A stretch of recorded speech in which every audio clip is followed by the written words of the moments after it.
Hello, everyone. We'll just give it one more minute for people to join, and then we'll get started.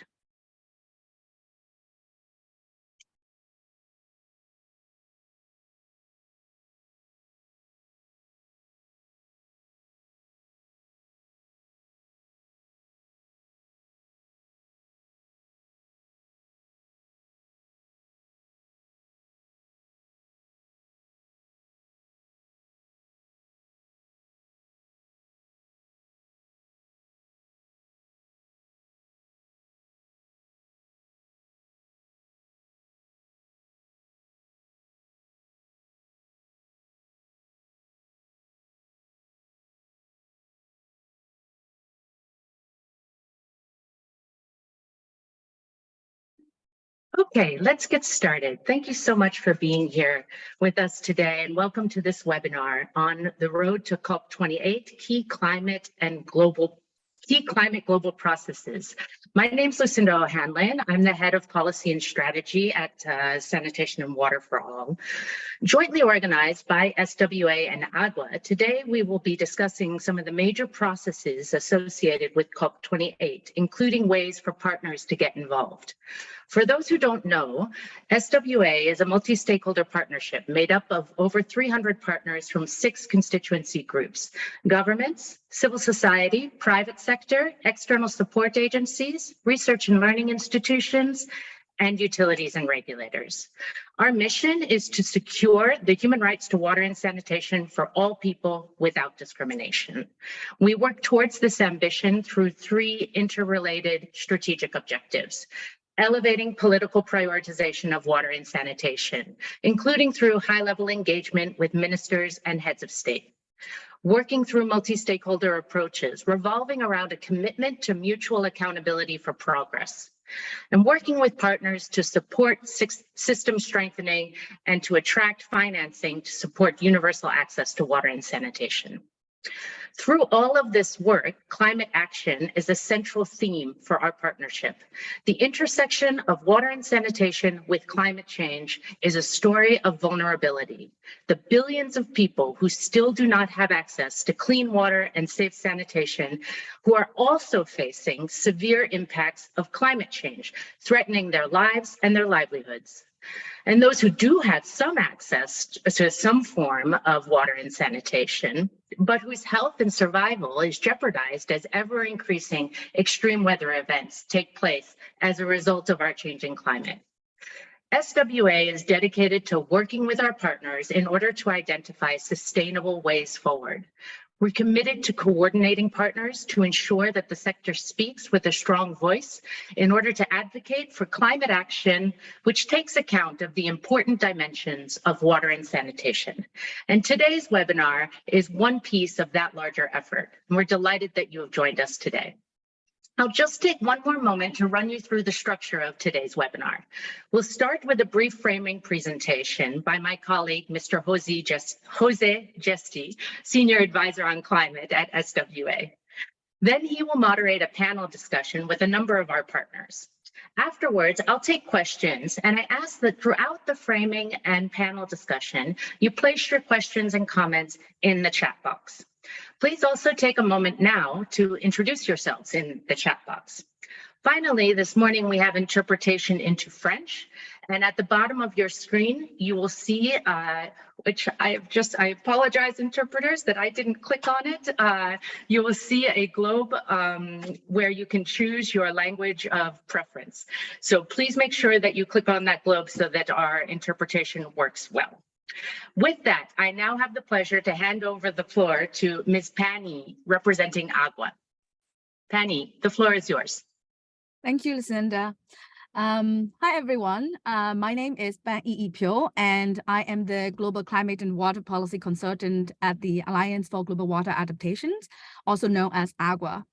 For those who might not know AGWA, AGWA is an international organization and a network NGO working across various technical and policy programs to mainstream resilient water resources management, focusing on the connections between the water resources and climate adaptations, resilience, and mitigations.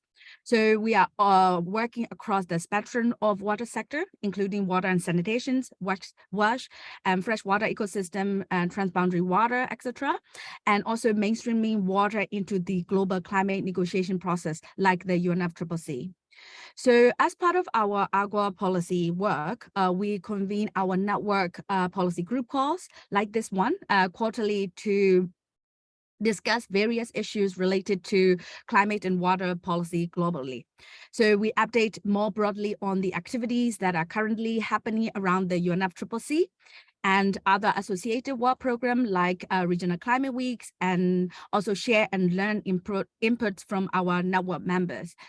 So these meetings are normally informal, and participants are always encouraged to ask questions either through chat or by raising their hands. So this quarter, we are very excited to join forces with the Sanitation and Water for All to actually learn and share the global perspective and activities leading up to COP28. So throughout the year, we will be closely monitoring the global climate processes and their impact on water resilience. We will also be keeping an eye on the first global stocktake and also global goal adaptations, and also participating in the technical dialogues throughout the year. So in June, there will be the Bonn Climate Change Conference in Germany, which is more of a technical work program of the UNFCCC. And AGWA is thrilled to be part of these conversations and dialogues throughout the conference. So we have our AGWA site event, which is happening with SIWI, which is also the title, Taking Stock of Water-Wise Climate Policy, which will be happening on June 14 at 4:15 p.m. So you are all welcome to join us. So we also normally send out monthly newsletters, which will be receive monthly climate and water updates globally from our policy director, Ingrid Timbo. And so if you are interested in any of our policy work, please write to us. So I will share the email in the chat, and then we will share more updates about it. And with that, I think I will hand back to Ms. Lucinda or Mr. Jose to kick off our conversation for today. Thank you so much, Fanny. So now it's over to Jose Jesse for a framing presentation. Jose, the floor is yours. Perfect. Thank you so much, Lucinda and Fanny, for kicking this conversation moving and for starting this dialogue with our partners.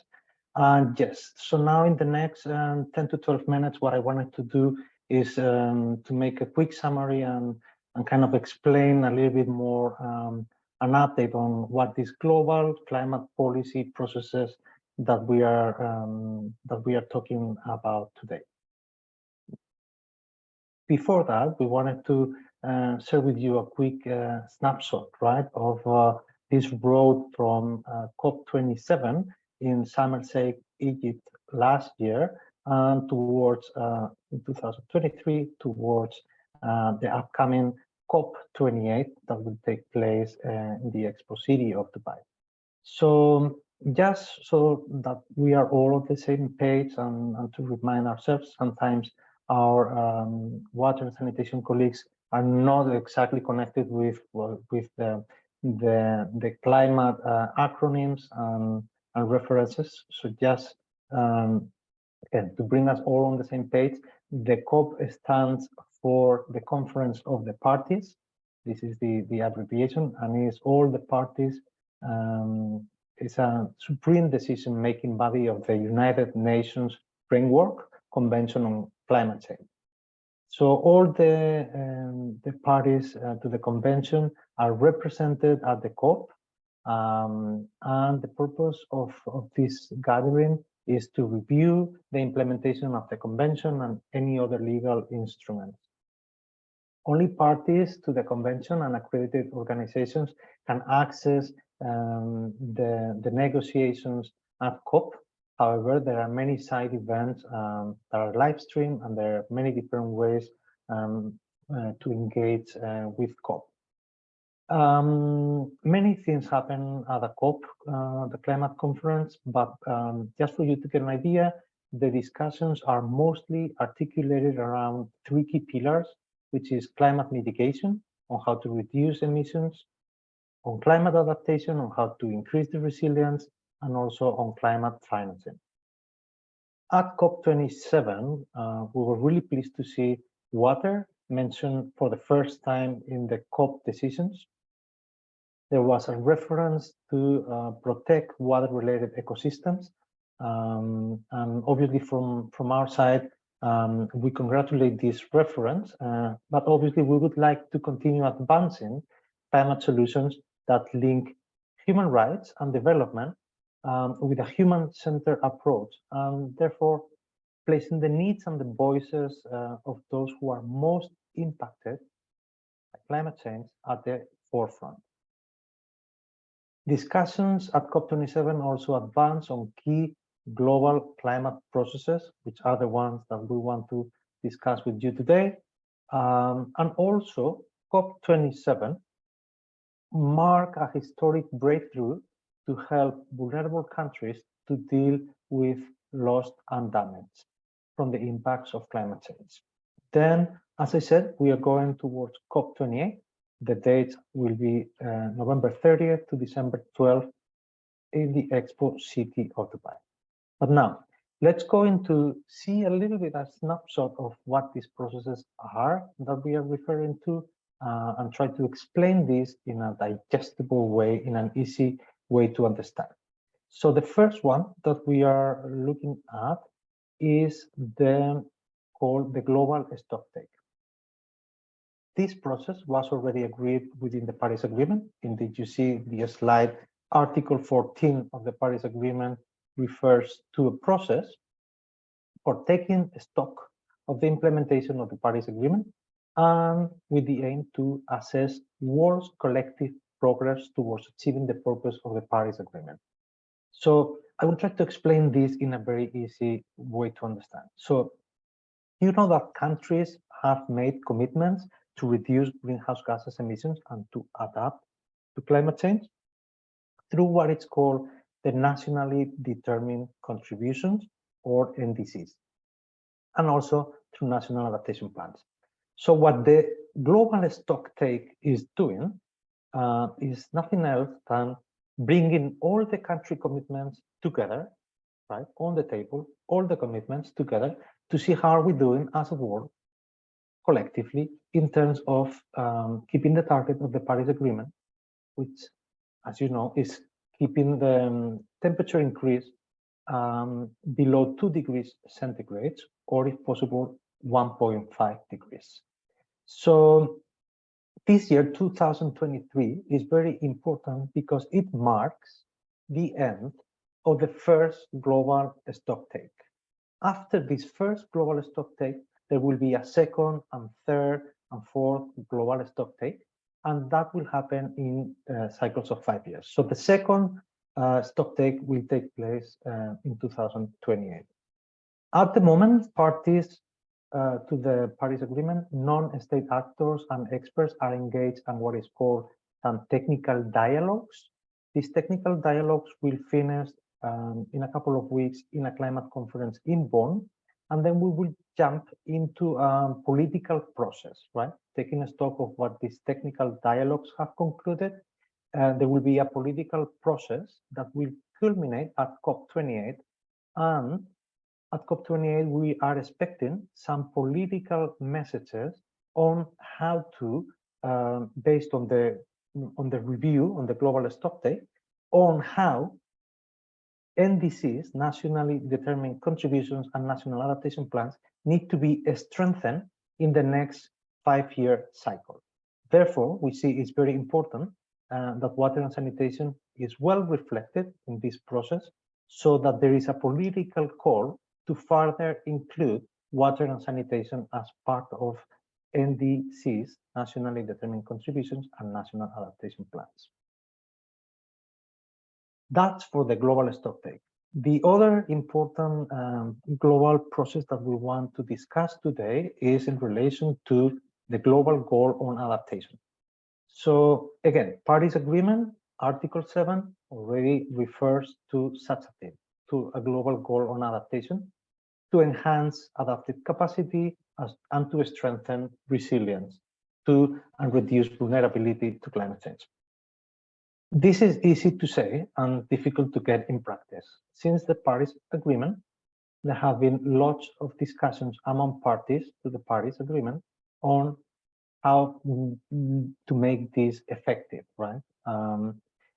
There have been, as I said, long discussions because there are difficulties, right? As we don't have universal metrics that can help us to see how are we advancing to enhance adaptive capacity. So bearing in mind the difficulties to advance this conversation, at COP26, a work program, 2-year work program was set up with parties, negotiators from the different countries to agree and define what exactly a global governance adaptation looks like. This is a 2-year work program, and again, 2023 is a very important year as this work program is expected to conclude with the definition of the global governance adaptation this year at COP28. The important news is that at COP27, this work program agreed on creating a framework in which the global governance adaptation will be based. This framework comprises different sectors, and water is one of the sectors that will be part of this framework that is on the making. So again, you know, this year there are some consultations by this work program, and what we want to pass here is the idea that we are still on time to influence this process, and obviously what we would like to see is good references, targets, and indicators on water and sanitation being part of the global governance adaptation. Then the last slide from my side, just to raise another point which is important this year in relation to what is called the Enhanced Transparency Framework. Again, as you can see, this is rooted in an article of the Paris Agreement. In this case, is to establish an enhanced transparency framework with the purpose of building mutual trust and confidence. This transparency framework has two main purposes.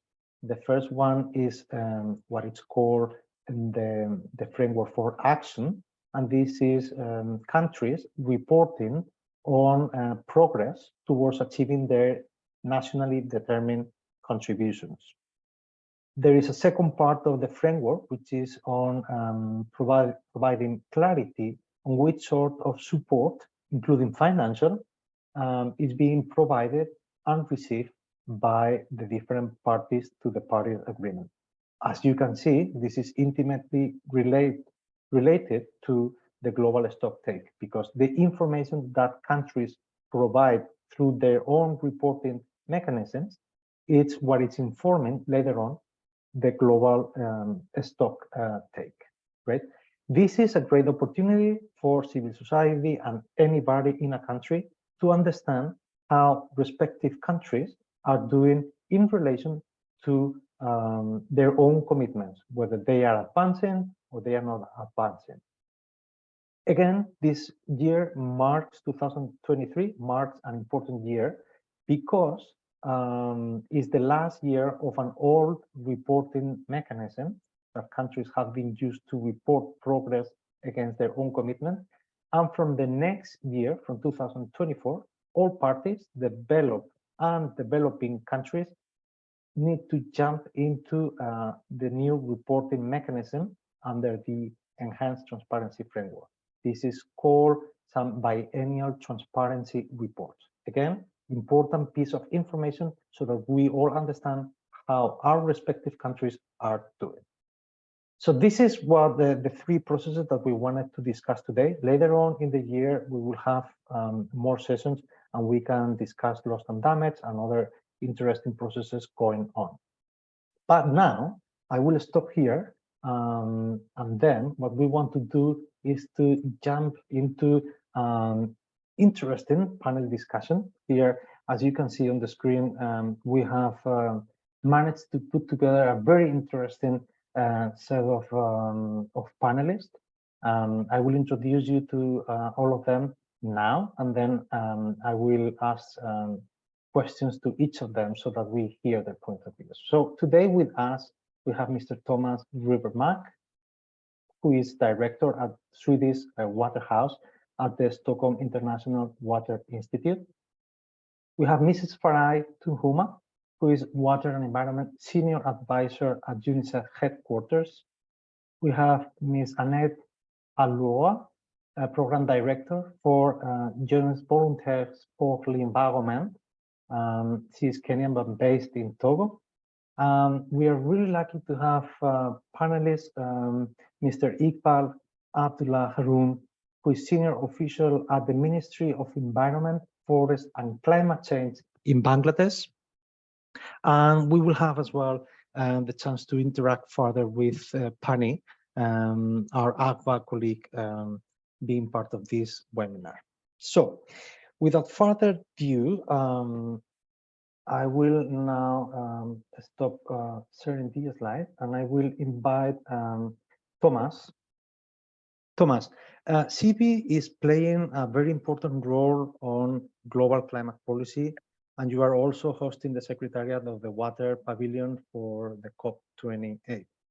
So our question to you is in relation, if you can tell us, how do you see the integration of water in this global stocktake that we have been discussing, and to share ideas on how the process can be influenced to make sure that water and sanitation are well reflected in the outcomes of the technical dialogues that will happen now in Bonn, but also this political process, right, that we have said that is being put in motion from now up to COP28. So with that, Thomas, we will be happy to hear your thoughts on this. Thank you, Jose, and thank you, Lucinda and Panay, for organizing this and the invitation, and for providing an introduction to former climate processes for the uninitiated. At CB, we fully support this initiative, since in order to influence climate policy better, consider water and sanitation management as a solution for increased climate resilience. We all need to learn to speak the climate language that is not as easy as it sounds. If our challenge is to create integrated and cross-sectoral solutions for a just transition of societies towards a water and climate secure future for all, especially for those most impacted at the local level, then cooperation between water and climate actors needs to be conceptualized as an ongoing process that will provide multiple opportunities to come together, take stock, realign, and pursue action as a long-term change process, like stepping stones on the path to sustainability, you could say. More specifically about the UNFCCC Global Stocktake exercise, the GST, which is set to conclude at COP28. Its outcome will play a central role in informing countries in the updating and the enhancing of their actions and support, as well as strengthening the international cooperation for climate action. This is the first year that it is happening, so it's still a little unclear how exactly to proceed, and countries will be in different places in moving forward, since their national determined contributions, or NDCs for short, are in different stages of maturity. We can report, however, that there have been a series of technical dialogues in which different water stakeholders have participated and have provided formal and informal input. The third and final of those workshops will be held in June in Bonn. The Marrakesh Partnership for Global Climate Action, which is the UNFCCC mechanism for non-state actor engagement, has also convened discussions around the GST. What is important to remember is that it is not so much an accountability exercise to see if countries have fulfilled their commitments, as it is a moment to determine how best to move forward to fulfilling the NDCs and to identify how to overcome obstacles to their achievement. It can serve to course correct and to increase ambition. To this end, the partners of the Water for Climate Pavilion are co-organizing an event in Bonn, which can be followed, as Panay already has mentioned, entitled Taking Stock of Water-Wise Climate Policy. The aim is to ensure that the action-oriented outcomes of the stock exercise adequately account for water challenges and ensure that the emergence of water-wise climate policy in a cross-sectoral way, so that we can go further, faster on our climate goals. By inviting parties to this conversation, we hope to plant a seed in their minds about considering the water-climate nexus to a greater degree in their planning processes. We will aim to better understand their specific water and climate challenges and the obstacles to progress, so that we may cooperate more and better on improving situations concretely in our country, in country. We will also be supplying information and tools from the international water community to do so. The event itself will include 3 brief presentations: Water in the NDCs, which is based on an upcoming analysis from us at CB that will be launched at the World Water Week in August. The mitigation co-benefits and opportunities, based on our recent report on unpacking freshwater's role in climate change mitigation, which advocates for a holistic approach. And of course, the Water Climate Tracker tool, AGWAS, which will help countries to ask the right questions in these situations. One final note is that CB is again supporting the Water for Climate Pavilion Collective this year, which we are now conceptualizing as an ongoing multi-stakeholder change process that builds progressively and continually across time. Our overall objective in that effort is to further promote sound water management and water risk reduction as a climate solution or climate solutions. Thank you for giving this opportunity, and we're much looking forward to continue to plan action together in these future stepping stones at UNFCCC, SB58 intersession in Bonn in June, and then of course at World Water Week in Stockholm, and with a final aim to achieve something in COP28 in Dubai in December. Thank you. No, thank you, Thomas. Really, really interesting and very complementary, right? With very tangible ideas on what can be done to influence this process. I really like that you said in relation to this global stock take that it's a course to correct, right? And is as much as taking a stock of the commitments, is looking forward to, you said, to enhance ambition most likely. And also I like very much when you said that we're planting the seed in the mind of of the climate negotiators, and events such as the one that you are suggesting there in the upcoming Bonn Climate Conference is a great opportunity to plant the seed. Actually, this is the intention of this session today as well, right? We want to plant a lot of seeds with all of our participants so that we all become champions, right, of water and sanitation to be part of these processes that we are discussing. So thank you very much, Thomas, for that intervention. Thank you. Thank you, Thomas. So Farah, we will love to hear your perspective as well. So UNICEF works at the global level, but we all know UNICEF has also a very strong country representation across the globe.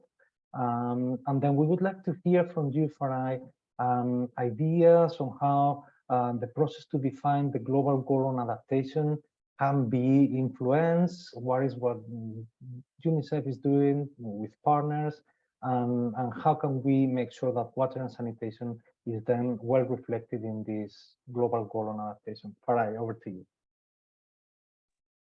Thank you very much, Jose, and it's really great to see the number of people attending, and I hope we'll be able to plant seeds even in the negotiators' minds. Sometimes we feel climate negotiators are very far from us, but what we do find, in fact, is that there are a lot of country processes where the water sector is asked to make inputs, and already we are able to start at a local level to influence negotiators but also then bring up a lot of that language into and action into global processes such as the global goal on adaptation. So as UNICEF, we have committed to having and undertaking what we are calling the climate resilient WASH shift. And this shift is a process that together with governments, with partners, and all stakeholders in WASH, we are undertaking. And what does this mean? It actually means that our services in water, sanitation, and hygiene take into consideration the climate risks, vulnerabilities, and variability that we are seeing on the ground. We put in place preventative measures to deal with stress. We have resilient management systems and models. We consider environmental considerations such as protecting systems, such as water resources systems from pollution, from over-abstraction. We also work to ensure that we have climate resilient communities through the WASH services that we provide. And of course, we also reduce greenhouse emissions as we offer services and as we contribute to resilience building as part of the overall WASH system. Now, how do we translate this vision into a process such as what we see in the UNFCCC process on the global goal to adaptation? I'm glad to say that together with a number of partners, we have been able to make an input into this UNFCCC process on adaptation. We have submitted to them the framework for WASH services within the global goal on adaptation. It's really important to note that in that submission, together with other partners, we have come to a common understanding of what climate resilient water, sanitation, and hygiene is, but also those linkages with the broader global climate processes, but also showing that indeed WASH, climate resilient WASH, is important for enhancing adaptive capacities, strengthening resilience, as well as reducing vulnerability to climate change for households and communities. UNICEF, together with other partners, and I will name a few, please forgive me if I don't go through all of them, such as the Global Water Partnership, Aquafed, WHO through the Joint Monitoring Program, the government of the Netherlands through their Ministry of Infrastructure and Water Management, SIWI, the Toilet Board Coalition, the United Kingdom Foreign Commonwealth Development Office, University of Technology in Sydney, Water for People, and WHO very broadly. We have come together and put together this submission that we have provided to this process, and we are making practical recommendations on how to incorporate WASH services into this framework for the global goal on adaptation. We have also tried to articulate examples of potential targets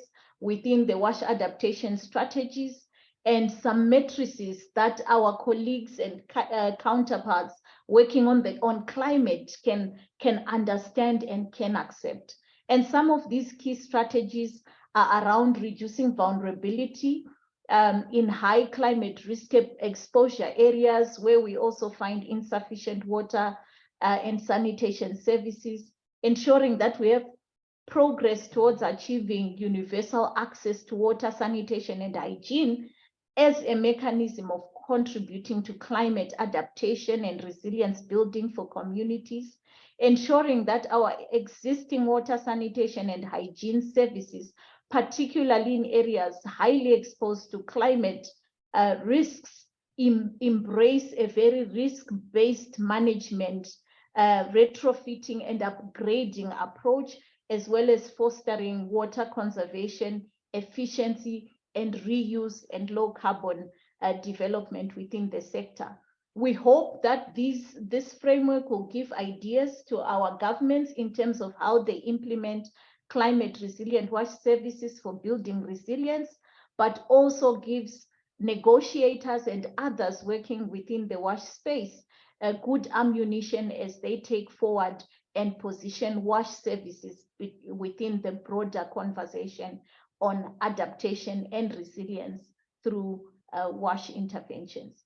So this is what we've been doing with partners. We will definitely continue to also participate in the COP process. We continue to engage with governments around also getting climate finance into the sector, and we hope by positioning WASH as part of the adaptation conversation, we will start to also see very structured earmarked funding coming through as climate finance to the WASH sector as well. And also hope that governments continue to develop adaptation plans and climate response strategies that have WASH at the center so that we build adapted and resilient communities. Back to you, Jose, and really looking forward to the conversation. Thank you, Farai. Thanks very much for those inputs. You have reminded us, right? We're talking about global processes, but the local perspectives are really important, and those need to be, you know, somehow we have to foster this bottom-up approach so that the local realities and the needs, you know, from local communities, as you say, go towards this global goal and inform these global processes. And also, you have discussed this very tangible way right now of influencing the negotiators and influencing the discussion, which is through this input that has been submitted, a water and sanitation services input on how they can be reflected as part of the global goal on adaptation. From our side, at the Secretariat of Sanitation of Water for All, it's been a great pleasure to bring all of the partners that you have mentioned, right, together to be able to discuss and as you said, Farai, to have a common understanding on this, on how, what are the priorities for adaptation in water and sanitation, so that we can all these organizations that you have mentioned, we go all together with the same voice and try to influence further this process. We will be sharing, as part of the recording of this session on our website on SWA, we will be also posting this input that Farai has referred to. It will be posted on our website, a short version of it, so it's available to all of you. Okay. So thanks again. Thanks, Farai, for bringing these very tangible views on how to influence these global processes. Then now I'm super excited as well to have with us Annette, who I introduced before, Program Director for Jones Volunteers pour l'Environnement, and this perspective, Annette, from civil society, right? Indeed, our question to you is from this angle, right, of a civil society perspective, why is it important then to make water and sanitation part of these global processes, but also, as we're discussing, right, what are the tangible things that from your side you are already doing to make water and sanitation part of nationally determined contributions, and in short, to contribute to inform from a local perspective these global processes. Annette, over to you. Thank you so much, Jose. Thank you to Sanitation and Water for All and the AGWA colleagues for organizing this session. I think it's clear to see that we're living in a time where we cannot afford to ignore climate crisis as we have it. And water is at the center of climate change and is a key medium to which we see and feel the impacts on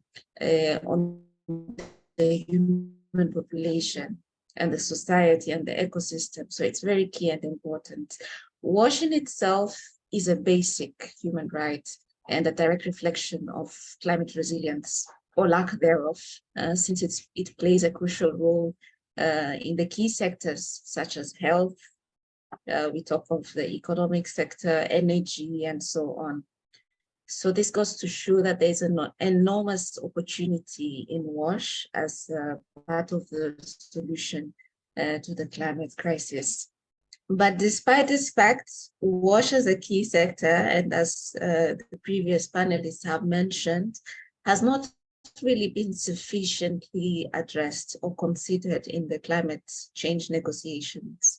So as a civil society organization, JVE has been working with communities, but we have also been working with other stakeholders, including government, to ensure that we have WASH considered into the NDCs.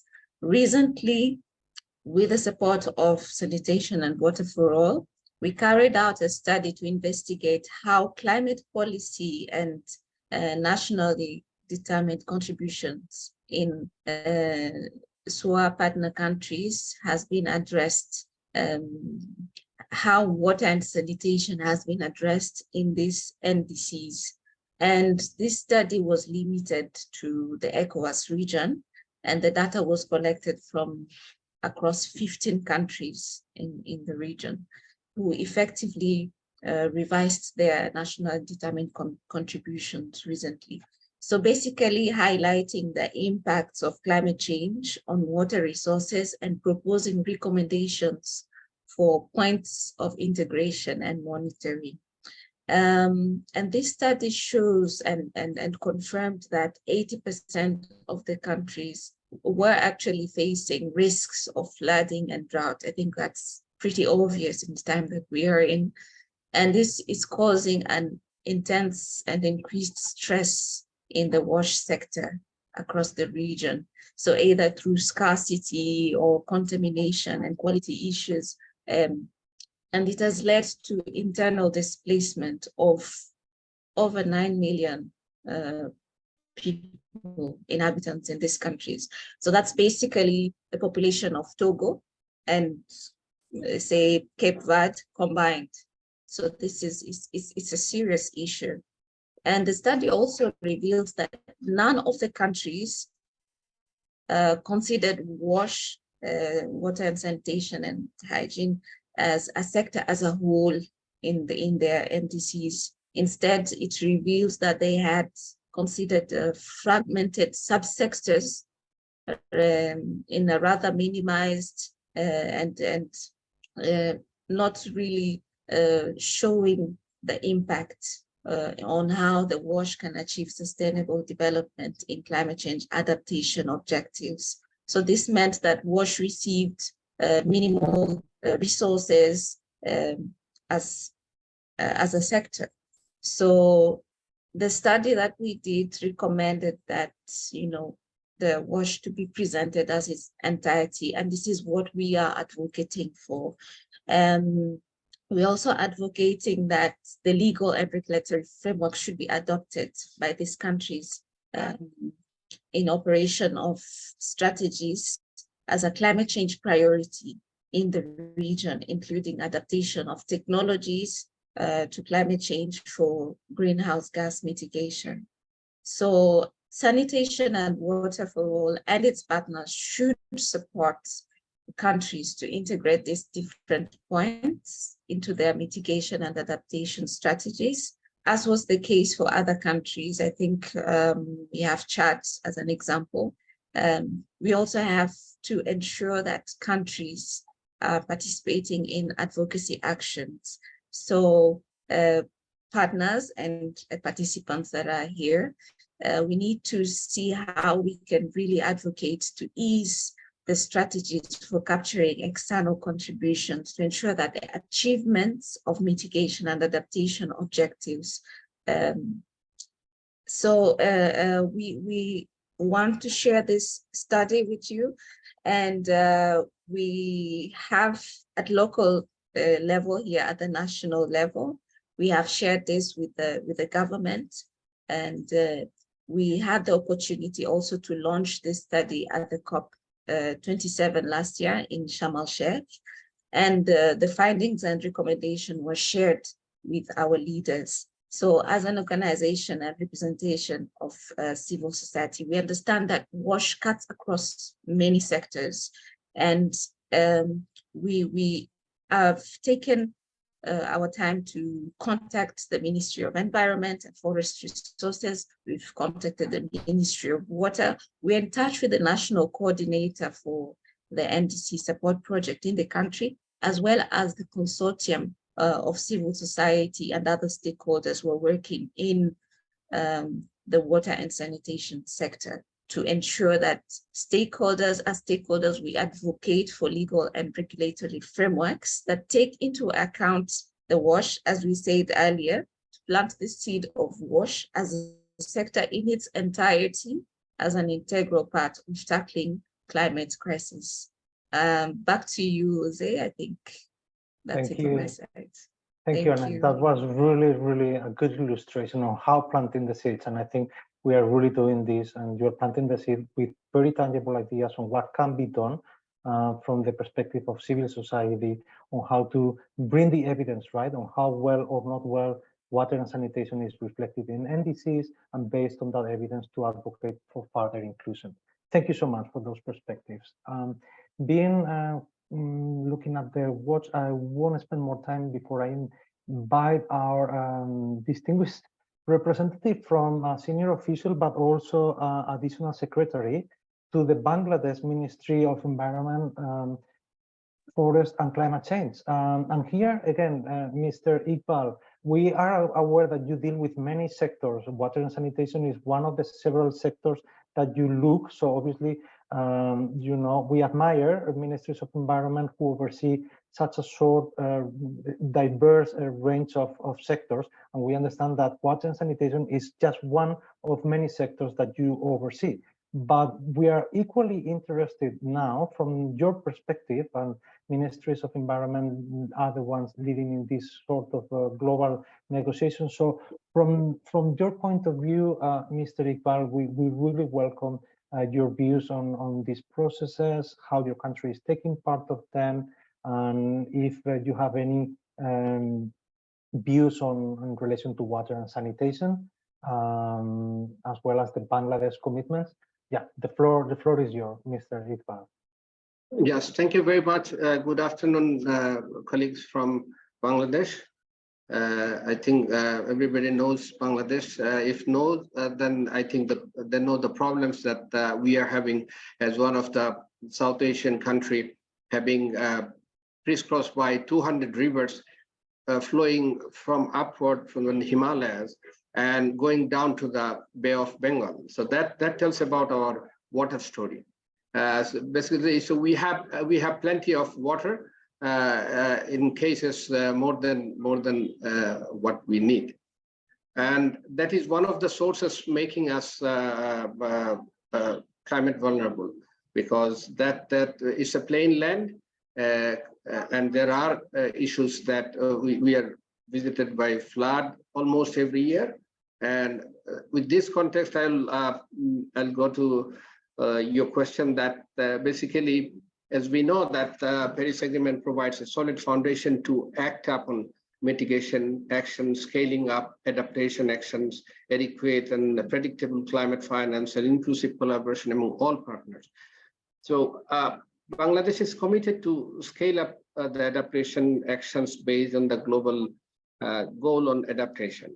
And our country wants to effectively implement prioritized adaptation actions identified in our national adaptation plan. So we have a kind of robust national adaptation plan, and also we have a nationally determined contribution, NDCs from our side voluntarily. So Bangladesh voices up for the ambitious plan, these ambitious plans and concerted actions for mitigation, especially by different countries before 2030, so that we can achieve the long-term goals of the Paris Agreement. So that's I think it's a common point. As some of you may know, that Bangladesh emission is very negligible. We don't emit much of the GHG, but Bangladesh country has we declared our unconditional and conditional mitigation commitments in our updated NDC. we also want to implementation of the loss and damage fund and more financing for the countries like ours who is suffering from bigger problems arising from the climate change events. Also like to add that we have our own fund for financing the projects, which is, I think, unique in the country. We have been one of the most vulnerable countries. We have a fund of $500 million, and so far we have taken more than 400 projects through that. We call it a climate change trust fund. So definitely we want to have our partners in the process so that we can do more. And those who doesn't know that we have a very low-lying land and people are very marginally poor due to the climate events. So I think this could be my first statement. Thank you very much, Mr. Iqbal. Again, it's really important to have your views, you know, and in your case, as you have explained, water is a key element, right? In Bangladesh, you live surrounded by a lot of water, and therefore water is obviously has made it strongly into your NDC and your national adaptation plan. So it's great to see how this is obviously positioned in Bangladesh to make the case for water as well as part of the global goal on adaptation and these processes that we are reviewing. Thanks as well for letting us know about this this Bangladesh Trust Fund, which is a clear example to other countries. And yeah, thank you so much. Now I will come to you, Pani, and excuses because you came in the last position, not because what you have to say is not important, it's actually really relevant to all of us. I will have to ask you to be as succinct as possible as we are running out of time and we still want to make our official closing. Thanks, Pani. In our case, we are interested, as I said at the beginning, to have your views as an AGWA representative, but also from a youth perspective. You are being part of actually some of the negotiations, indeed, as part of the adaptation committee. So your insights are also on how youth are looking at this integration of water in global processes is very important to us, Pani.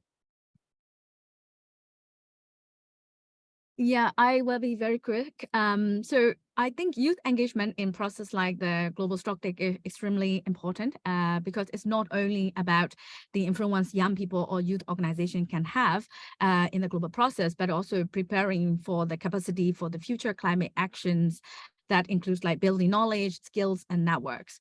So as part of the youth, I am part of this Yongo organization, which is the official children and youth constituency for the UNFCCC, which is serving as a network or a communication channel or a platform for youth organizations and individuals from all around the world who are interested in climate change issues and policy to collaborate and share information, share evidence, and also represent youth officially in the official negotiation process of the UNFCCC.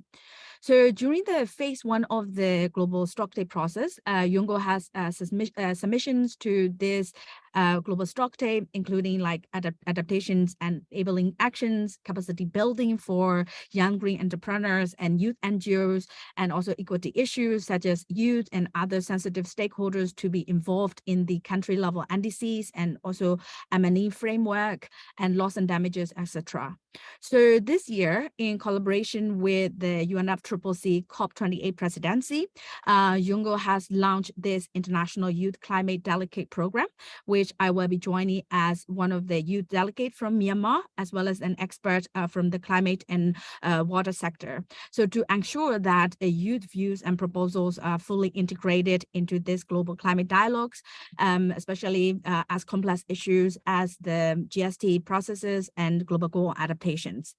So throughout this year, we will be engaging in the GST processes, including in the dialogue. For example, we will be joining to the UNFCCC Bonn conference in June, and also we will be engaging in the pre-COPs in October 2023, and then other UN regional climate weeks.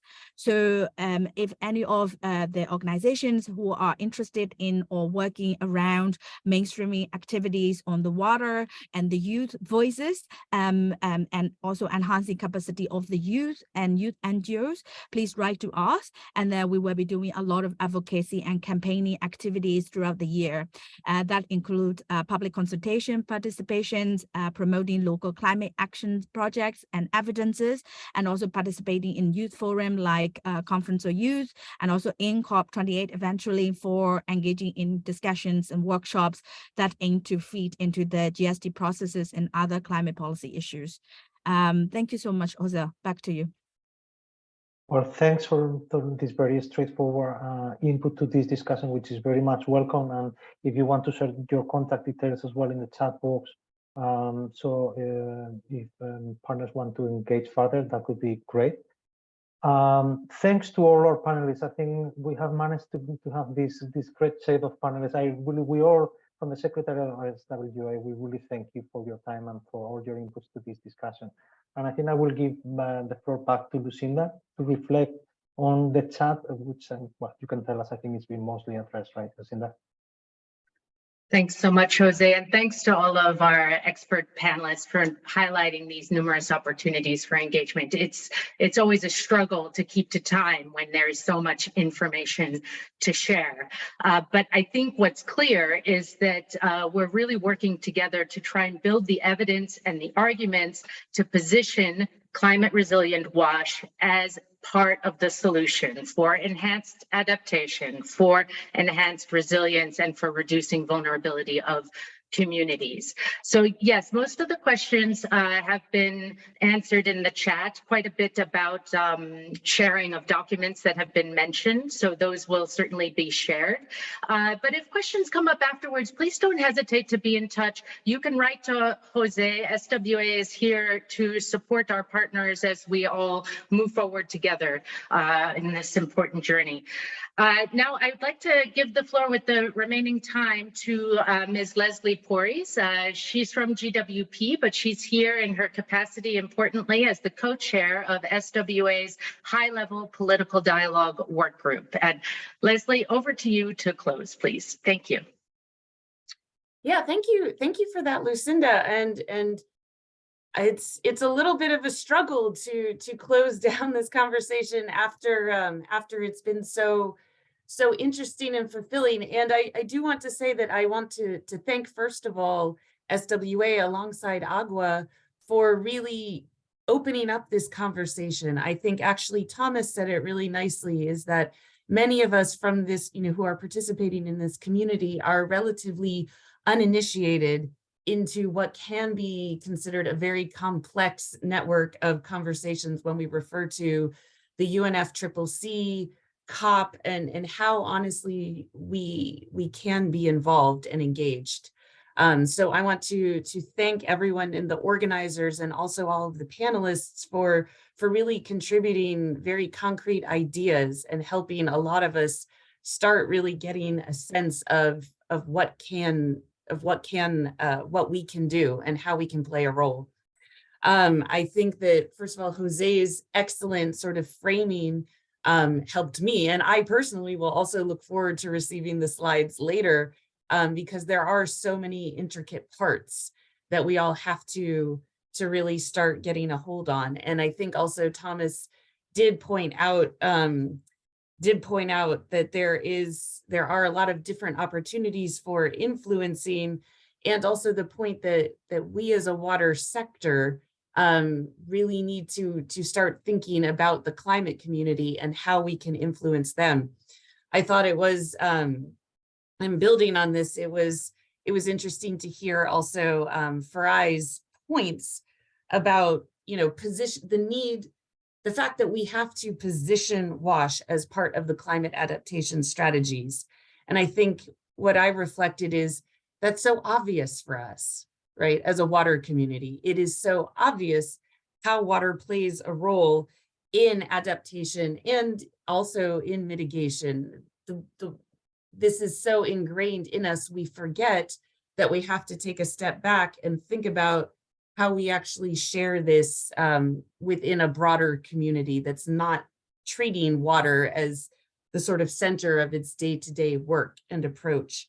I also do want to commend, I've been a part of the group that has been working on the submission to the Global Goal on Adaptation and the framework for how WASH and water can be really approached within that. And I do think that this was a critical moment for many of us within the SWA community to come together. And I think that this, as I was saying, this was really a good opportunity for us to jointly align on the language and the articulation of what does it actually mean for WASH services to be climate resilient. And this was an important exercise for all of us to be going through together. I think we also heard, we heard from Annette, and then we also heard from Pani about different ways for different types of actors from the civil society, from youth, to really come together and influence the process at a national level. And we also heard about the, and I would say the reflection from, from Mr. Iqbal from Bangladesh, showing that, Bangladesh has taken certain initiatives and therefore the scope from countries is there, especially if we can apply more advocacy and pressure at the national level. I think this is only the first of an ongoing conversation that SWA is helping us to promote and lead. And we have new opportunities for getting involved. And I want to encourage everyone here to take this information, especially the documents that will be shared out in the sort of summary that comes forward over the next week or so, and really understand who are the climate negotiators in the country and really understand how much more we can move forward. As Farai also beautifully said, we think of this as a global process and forget sometimes that there is a lot of opportunity and the most opportunity to engage and influence from the national level. So thank you again to the organizers. I look forward to continuing the conversation. I think we all understand that there's a really important conversation happening in Bonn in June, and we should all be following that, hosted by SIWI alongside Agua. And we as SWA continue to look for new ways to provide information and ideas for all of our members to really participate at the national level as well as the global. So thank you. Thank you so much, Leslie. Thank you, panelists. Thank you, Agua, for the fantastic collaboration. And most of all, thank you, dear participants, for having spent some time with us today. We hope that you found this helpful. Lots of contact information in the chat. Please don't hesitate to use those email addresses, and we'll all stay in touch. We'll see you next time. Thank you. Thank you very much.